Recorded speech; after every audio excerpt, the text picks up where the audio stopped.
అందరికీ నమస్కారం.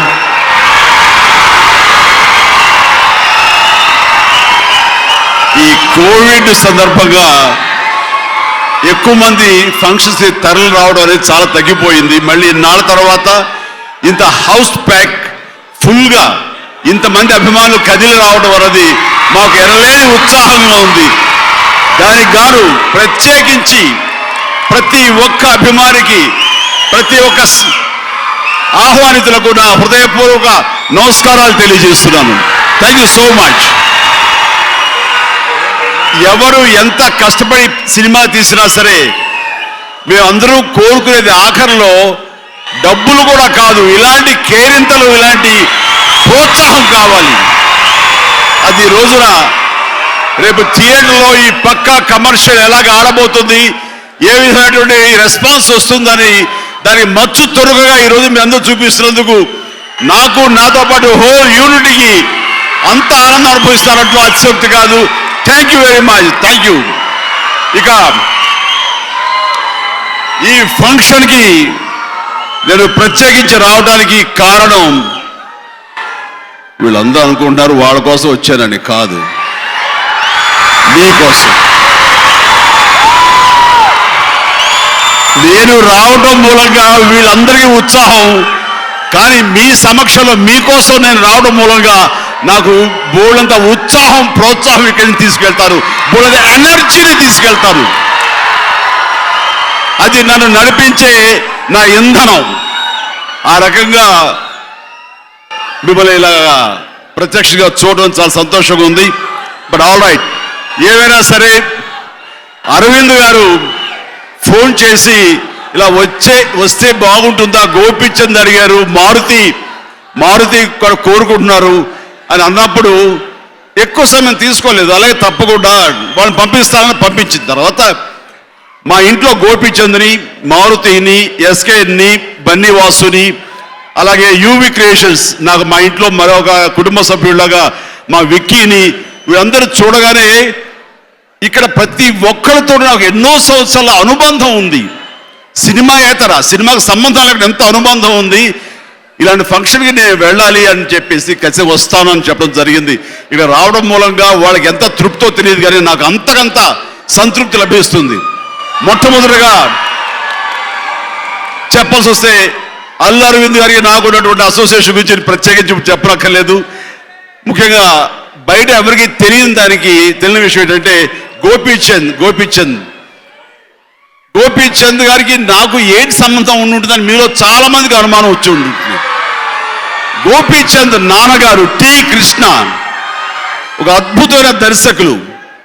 ఆయన స్టూడెంట్గా ఉన్నప్పుడు ఆయన బీకామ్ ఫైనల్ ఇయర్, నేను intermediate junior first year, CSR Sharma college Ongole చదువుకునే టైంలో ఆయన కొత్తగా వచ్చాడు అబ్బాయి, ఎవరో రమ్మనండి అని చెప్పేసి సీనియర్ స్టూడెంట్స్ నన్ను పిలిపించుకుంటే అక్కడికి వెళ్ళాను. బిక్కుమంటూ చూసి చాలా ఎంకరేజ్ చేస్తూ, ఇక్కడ స్టూడెంట్ ఫెడరేషన్ ఉంది, దానికి నేను స్టూడెంట్ లీడర్గా నేను నిలబడుతున్నాను, నీ సపోర్ట్ కావాలి, ఇక్కడ ఎలాంటి సహకారం మా నుంచి కావాలని సరే నీకు ఉంటుందంటూ ఒక పెద్ద బ్రదర్ లాగా నాకు ఎంతో ప్రోత్సాహం ఇచ్చాడు ఆయన. అప్పట్లో ఆయన చూస్తుంటే ఎస్, ఒక కొత్తగా కాలేజీకి వచ్చిన నాకు, కాలేజీలో ఒక కొత్తగా ఎంటర్ అయినటువంటి అలాంటి యంగ్స్టర్స్కి అలాంటి వాళ్ళు ఒక భరోసా ఇస్తే ఒక ధైర్యంగా ఉంటుంది. అలాంటి భరోసా ఇచ్చి నాలో ఉన్న ఇన్హిబిషన్ని తీసేస్తున్నటువంటి టి కృష్ణ గారు ఎప్పుడు నాకు ఒక హీరోగా కనిపిస్తుంటాడు ఆయన. ఆ తర్వాత నేను అనుకోకుండా ఫిలిం ఇండస్ట్రీకి వెళ్ళటం, అలాగే టి కృష్ణ గారు కూడా ఇండస్ట్రీకి రావడం, అక్కడ కూడా మేమేమి కలిసి సినిమాలు చేసే అవకాశం రాలేదు. కానీ ఒక పక్కన ఆయన సందేశాత్మక చిత్రాలని, రెవల్యూషనరీ విప్లవాత్మక చిత్రాలని అద్భుతాన్ని తెరకెక్కిస్తూ అనతి కాలంలోనే అత్యద్భుతమైన పేరు సంపాదించారు. అలాగే మనకి ఆ భగవంతుడు అన్యాయం చేశారు. అయితే ఆయన యొక్క ఈ సినిమా ఇండస్ట్రీ మీద ప్రేమ, అభిమానం ఈ రోజున గోపీచంద్ ద్వారా కొనసాగుతుందటంలో నాకు చాలా హ్యాపీగా, సంతోషంగా ఉంది. గోపీచంద్ చాలా విలక్షణమైన క్యారెక్టర్స్ చేస్తూ ప్రారంభించిన ఈ రోజున పక్కా కమర్షియల్ సినిమాలు చేస్తూ తను, ప్లీజ్ దయచేసి కొంచెం సమయం ప్లీజ్ ప్లీజ్ కొంచెం సైలెన్స్.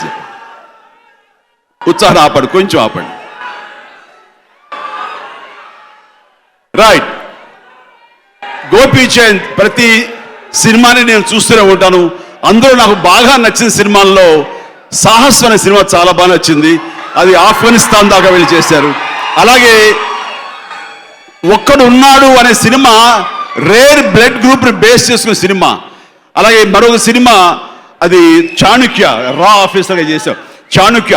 ఇలాంటి కొన్ని సినిమాలు చాలా వైవిధ్యంగా ఉంటాయి, కథాంశాలు కొత్తగా ఉంటాయి, తన నటన అది చాలా కత్తిలా ఉంటుంది. మనిషి ఉంటుందే కాదు, ఆ పాత్ర కూడా అంత బాగా తను ప్రజెంట్ చేస్తారు. ఆ రకంగా గోపీచంద్ ముందు చూస్తుంటే కనుక ఒక వండర్ఫుల్ కమర్షియల్ హీరోగా పైకి రావడానికి, ఆ ఉన్నతమైన స్థానానికి వెళ్ళడానికి అన్ని రకాల హంగులు ఉన్న వ్యక్తి. ఈ రకంగా ఇప్పుడు ఈ పక్కా కమర్షియల్ ద్వారా తన స్థానాన్ని మరింత ఉన్నత స్థాయికి తీసుకెళ్తా ఉంటాం, ఎలాంటి సందేహం లేదు. అలాంటిది గోపీచంద్ని మనస్ఫూర్తిగా నేను నా హృదయపూర్వక అభినందన తెలియజేస్తున్నాను. ఇక మారుతి ఒక ప్రజారాజ్యం పార్టీ పెట్టినప్పుడు ఆ ఫ్లాగ్ డిజైన్ నా దృష్టిలో ఏదో ఉంది, దాన్ని తెలియజెప్పి దాన్ని గ్రాఫికల్గా డిజైన్ చేయించాలి అని ఎవరున్నారని అడిగితే కనుక ఎవరో చెప్పారు, ఇక్కడ గ్రాఫిక్స్ మీద ఉన్న ఇంట్రెస్ట్లో కుర్రాడు మంచి ఆర్టిస్టు మారుతి ఉన్నారండి అని. అంటే మారుతి అంటే రమ్మన్నాను. వచ్చిన తర్వాత నా ఇంట్లో నాతో పాటు తీసుకెళ్ళి నాతో పాటు 2 రోజులు కూర్చోబెట్టి నా ఐడియాస్ చెప్పి నా ఫ్లాగ్ ఇలా ఉంటే బాగుంటుందని చెప్పిన దాని మీద తను డిజైన్ చేసి దాన్ని గ్రాఫికల్గా దానికి ఒక మూమెంట్ తీసుకొచ్చి చేశాడు. చాలా చాలా ఇంట్రెస్టింగ్ అనిపించింది, చాలా బాగుంది అనిపించింది. ఆ తర్వాత ఆ పార్టీకి సంబంధించి ఒక సాంగ్ కూడా మేము క్రియేట్ చేసాం. ఆ సాంగ్ని రికార్డ్ చేసాం. ఆ సాంగ్ని తను చాలా బాగా ఇంప్రెస్ అయ్యాడు. మారుతి ఇంత బాగుందంటున్నావు కదా ఈ సాంగ్ని, దీని విజువల్స్ కావాలి, నువ్వే వెళ్ళి చేసుకుని వస్తావంటే నేను చేయగలనంటారా అని. డెఫినెట్గా నువ్వు మాట్లాడే విధానంలో నువ్వు దాన్ని అర్థం చేసుకున్న దాంట్లో నువ్వు ఇవ్వగలవు అనిపించింది. అంటే నేను వెళ్ళి అతని కెమెరా యూనిట్ అంతా ఇచ్చి వెస్ట్ గోదావరికి పంపించాను. మరి ఎక్కడికి తిరిగాడో తెలియదు కానీ ఒక విజువల్స్తో వచ్చాడు. ఆ విజువల్స్ ఎడిట్ చేసి చూపించాడు. చాలా అందంగా వచ్చింది, వెరీ ఇంప్రెసివ్గా ఉంది. ఆ సాంగ్తో పాటు ఇట్ చాలా బాగా ఉంది అది. ఆ విజువల్స్ అన్న ఇంత బాగా తీస్తున్నావు, నీకేమైనా డైరెక్షన్ చేయాలని ఉందా అంటే లేదండి, కానీ ఏదో కథలు అనుకుంటుంటాను, నేను కంప్యూటర్ గ్రాఫిక్ మీద కొంచెం జనరేట్ చేస్తుంటాను తప్ప నాకేం లేదని. లేదు, నీలో దర్శకుడు ఉన్నాడు, ఖచ్చితంగా నువ్వు నీ దర్శకత్వం మీద మనసు పెట్టు, ఖచ్చితంగా అవుతావు అని ఆ రోజు చెప్పినప్పుడు అతనిలో ఇందాక చెప్పినట్లుగా నువ్వు అటు పక్క దృష్టి సారించావు. నాలాంటి ఏదైతే కోరుకున్నాడో ఈ రోజున మారుతి నేను చూస్తున్నాను, దిందన ప్రవర్ధమానమే ఈ రోజున నువ్వు అత్యున్నత స్థాయికి వెళ్తున్నావు, ఇంకా మరింత ఎత్తులకు వెళ్ళాలని మనస్ఫూర్తి కోరుకుంటున్నాను. నీ సినిమాల్లో నాకు ప్రేమ కథా చిత్రం ఒకటి చాలాసార్లు చూశాను సినిమాని, నాకు చాలా ఇంట్రెస్ట్ ఉంటుంది ఆ సినిమా. అలాగే భలే భలే మగాడి బాయ్ గారి ప్రతిరోజు పండుగ, ఇవన్నీ కూడాను చాలా చక్కటి సినిమాలు. లైట్ వేరుగా ఉంటుంది, చిన్న సెంటిమెంట్ తోటి ఫ్యామిలీ బాండింగ్ తోటి ఉంటుంది.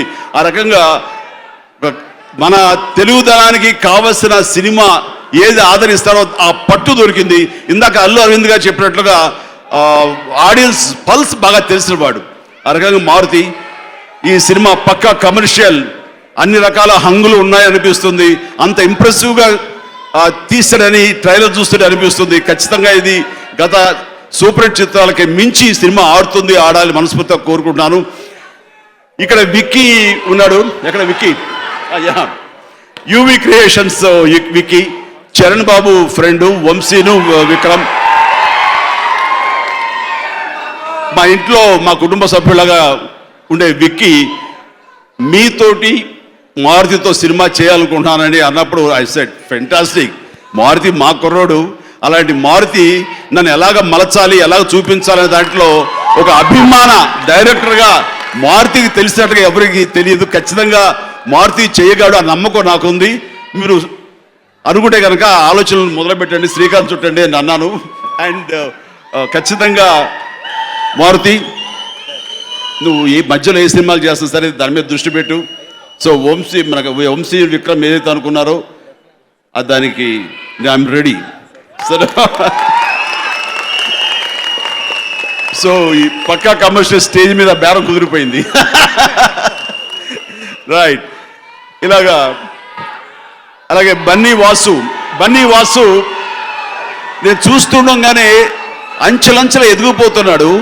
ఒక అరవింద్ గారు ఎవరైనా సరే కనిపెట్టి, అది టాలెంట్ కనిపెట్టి అతనికి ఒక బాధ్యత అప్పచెప్పి పూర్తిగా అతని మీద డిపెండ్ అయ్యారు అంటే కనుక అతను ఎంత సామర్థ్యం లేకపోతే కనుక అంత ఇదిగా ఎవరికి ఆయన తన అవకాశం ఇవ్వరు. సో బన్నీ వాసు బిగినింగ్లో అదే పాలకొల్లు నుంచి వాళ్ళ ఊరి నుంచే వచ్చాడు. వచ్చిన తర్వాత మన బన్నీ అల్లు అర్జున్కు సంబంధించినటువంటి వ్యక్తిగత వ్యవహారాలు చూసుకుంటూ ఆ రకంగా బన్నీ ఎదుగుదలకు కూడా ఎంతో దోహదపడుతూ చేదుడు ఓదుడుగా ఉంటూ ఆ తర్వాత అరవింద్ గారి దృష్టిలో పడటం, అరవింద్ గారి కొన్ని బాధ్యతలు చెప్పడం, అవన్నీ కూడా అత్యద్భుతంగా నిర్వర్తించడం, అలాగా ఆ డెడికేట్ అయ్యి ఆ ఫ్యామిలీకి ఒక రకంగా చెప్పాలంటే రామబంట్ లాంటి వాడు. సో బన్నీ ఆ బాధ్యతల్ని అది శిరోధార్యంగా భావించి ఈ రోజున సక్సెస్ఫుల్ ప్రొడ్యూసర్గా అందరి తనలో నాలుగులా ఉన్నాడంటే కనుక అది బన్నీ తన కష్టపడి పనిచేసే విధానం, తన చిత్తశుద్ధి, తన నిజాయితీ ఇవన్నీ కలిపి ఈరోజు ఈ స్థాయికి తీసుకొచ్చింది. And Bunny all the very best. Aravind garu ఆయన ఆశీస్సులతోటి నువ్వు ఖచ్చితంగా మరింత ఉన్నత స్థానాలకు వెళ్తావు. Please, God bless you, God bless. ఇక రాశి కన్నా తన తొలి ప్రేమ మా అబ్బాయితో చూశాను, మా వరుణ్ తేజ్ తోటి. And such a lovely girl. ఇందాకన్నట్టుగా ప్రతిరోజు పండుగలే కూడా చాలా చాలా చక్కగా చేసిన టిక్ టాక్ గర్ల్గా నీ ప్రతి క్యారెక్టర్ నాకు గుర్తుంది. అండ్ ఈ సినిమాలో కూడా నీ యాటిట్యూడ్ చూపిస్తూ ఆ లాయర్గా కనబడుతున్నావు రాశి. ఐ థింక్ అది మోస్ట్ ఈ సినిమాకి మంచి అట్రాక్టివ్గా ఉంటుందని, ఈ మాస్ నీ ద్వారా ఉంటుందని అనుకుంటాను. So good luck. అలాగే రావు రమేష్ నేను కలవటం కానీ సినిమాలు చేయటం కానీ అసలు లేనే లేదు. ఎప్పుడైనా ఎక్కడ కలిసేమో తెలియదు కానీ వాళ్ళ నాన్నగారు రావు గోపాలరావు గారు నాకు చిన్నమావయ్య అవుతారు. ఎందుకంటే రామలింగ గారు మావయ్య అయితే కనుక వాళ్ళిద్దరు అన్నతమ్ములు అనుకుంటే రావు గోపాలరావు గారు నేను ఎప్పుడు చిన్నమావయ్య గారు మావయ్య గారు అంటుంటాను. ఆయనకి నాకు నేనంటే అంత ప్రేమ. అండ్ ఆయన లంచ్ టైంలో కలిసినప్పుడు ఆయన కొన్ని ఇంటి దగ్గర నుంచి రావు రమేష్ అమ్మగారు చేసినటువంటి కొన్ని వంటకాలు తీసుకొచ్చి నా చేత తినిపించేవాళ్ళు అనమాట. అంటే తినేటప్పుడు ఒకసారి వంకాయ కూర వస్తుంది వాళ్ళ ఇంటి నుంచి, ఆంటీ పెడతారు. అది ఏం తింటాలో వంకాయ రాసే, అయ్యయ్య ఏంటండి అయ్యా అది మీరు వంకాయ ఎలా వదిలేశారు, అసలు ఆ వంకాయని చూసారు, వంకాయ కదా మాగారు, అలా అనకండి అయ్యా, మీ అత్తయ్య గారు ప్రేమతోటి మీకు పెట్టండి అని చెప్పేసి చిరంజీవి బాబుకి ఇవ్వమని చెప్పేసి పెట్టారండి అయ్యా. ఆ వంకాయ చూడండి నిగనిగలాడుతూ శ్రీదేవి బుగ్గల్లా కనపట్లా మీకు, అది వదలాలని మీకు ఎందుకు అనిపించింది అయ్యా? సో మాకంటే వయసు అయిపోయింది, మీలాంటి కుర్రోలా తీసుకుని కసుక్కని కొరికి నవిలి మింగేలయ్యా ఏంటిది అనేవాళ్ళు. అలాగా చికెన్ తొడల్ని ఇంకో రకంగా దాన్ని అన్వయిస్తూ అసలు అంత ఇదిగా ఆస్వాదిస్తూ ఆ ఫుడ్ అది తినిపించేవాళ్ళు. అవన్నీ అప్పట్లో క్రాంతి కానీ వాళ్ళ బ్రదరు రావు రమేష్ గారు అంతా చిన్నపిల్లలు. అండ్ అలాగే చారు ఒకటి పెట్టేవారు అమ్మ, తులసి చారు ప్రత్యేకంగా మీకోసం పెట్టారయ్యా వేసుకోండి అని, అంత ఇదిగా అంత ఆప్యాయంగా ఉండేది లంచ్ టైమ్స్లో మాకు అందరికీ. ఆ రకంగా రావు రమేష్ మళ్ళీ వాళ్ళ నాన్నగారి ఇన్స్పిరేషన్ తోటి అంతటి గొప్ప నటుడు అవడానికి అన్ని రకాల రకరకాల పాత్రలు చేస్తూ ఈ రోజున అందరి మన్నలను పొందుతూ రావు గోపాలరావు గారి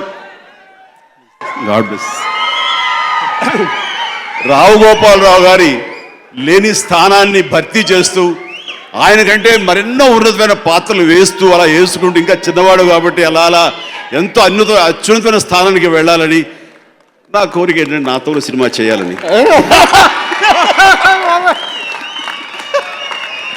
ఎందుకు చేయట్లేదు నాతోటి, ఎందుకు చేయట్లేదు సుమా, ఏమై ఉంటుందంటావు? వెళ్ళిపోయిందా? ఐఎమ్ జస్ట్ జోకింగ్, చాలా బాగుంటుంది. నేను నీ టైమింగ్ అది నాన్నగారిని అప్పట్లో చూసి ఎంత ఎంజాయ్ చేసేవాడినో ఈ మధ్యకాలం నీ టైమింగ్ చూసి ఎంత ఎంజాయ్ చేస్తాను నేను. వండర్ఫుల్. సరే, హాయ్ ప్రియా గౌతమ్ నాకు ఇప్పుడే పరిచయం ఉందమ్మా. హాయ్ అమ్మా. Hello Shriya Gautam. Please God bless. Cinema చూస్తాను. All the very best. ఇలాగా ఎస్కేఎన్ మన కుర్రోడే, కానీ వీళ్ళెవ్వరు కూడా దూరంగా ఉండి చూసి వెళ్ళిపోయేవాళ్ళు తప్ప దగ్గరికి వచ్చి నాతోటి ఏది షేర్ చేస్తున్నాడు కాదు. ఇప్పుడు ఈ స్టేజ్ మీద నువ్వు ఇంత గొప్పగా మాట్లాడతావా? కొత్త షూలు అవి.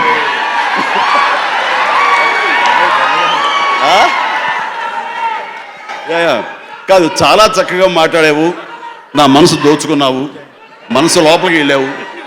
God bless. అరవింద్ గారు ఇచ్చే అవకాశాన్ని మీరు సద్వినియోగపరుచుకున్నారు. ఇంకా అలా మరింత ఎత్తులకు ఎదగాలని, బన్నీ వాసు మీరు అందరూ కలిసికట్టుగా ముందుకు వెళ్ళాలని, ఈ సంస్థ వెనకాల వెన్నెముకలాగా మీరు ఉండాలని మనస్ఫూర్తిగా అభినందిస్తున్నాను. బాబు అందరూ ఉన్నారు, ఇలా ప్రతి ఒక్కరికి నా హృదయపూర్వక అభినందనలు తెలియజేస్తున్నాను. ఈ పక్కా కమర్షియల్ చూస్తుంటే కనుక ఖచ్చితంగా అందరినీ అలరిస్తుందని, ఇందులో మంచి ఎంటర్టైన్మెంట్ ఉంటుందని చెప్పేసి, అలాగే గోపీచంద్ ఉన్నాడు కాబట్టి కమర్షియల్గా కూడా ఫైట్ సిగ్నల్స్ ఉంటుందని చెప్పేసి అనుకుంటున్నాను. ఎందుకంటే గోపీచంద్కి నార్త్ బెల్ట్లో టీవీలకు సంబంధించి వండర్ఫుల్ ఆడియన్స్ ఉన్నారు. అతనికి చాలా పెద్ద ఎత్తున అక్కడ ఫ్యాన్స్ ఉన్నారు. సో వాళ్ళ కోసంగా ఫైట్స్ ఖచ్చితంగా పెట్టాలి. దానికోసం ఈ సినిమాలో ఖచ్చితంగా మంచి ఫైట్స్ ఉంటాయని అనుకుంటున్నాను నేను. కాబట్టి అటు కమర్షియల్గా సినిమా టైటిల్ పెట్టేందుకు పక్క కమర్షియల్గా అన్ని ఇంగ్రీడియంట్స్ ఇందులో ఖచ్చితంగా ఉంటాయని, అన్ని పొందుపరిచాడని మన మారుతిని నేను అడుగుతూ, మారుతి అన్నీ ఉంటున్నాయి కదా, అన్ని రకాలు ఇవ్వచ్చా? నీ తరపున గ్యారెంటీ ఇవ్వచ్చా? ఓకే అండి, ఫుల్ మీల్స్, పక్కా కమర్షియల్, ఎంజాయ్. అండ్ మళ్ళీ థియేటర్స్ కళకళలాడాలని మనస్ఫూర్తిగా కోరుకుంటూ ఈ అవకాశం ఇచ్చినటువంటి అల్లు అరవింద్ గారికి మనస్ఫూర్తి ధన్యవాదాలు తెలియజేస్తూ సెలవు తీసుకున్నాను. జై హింద్.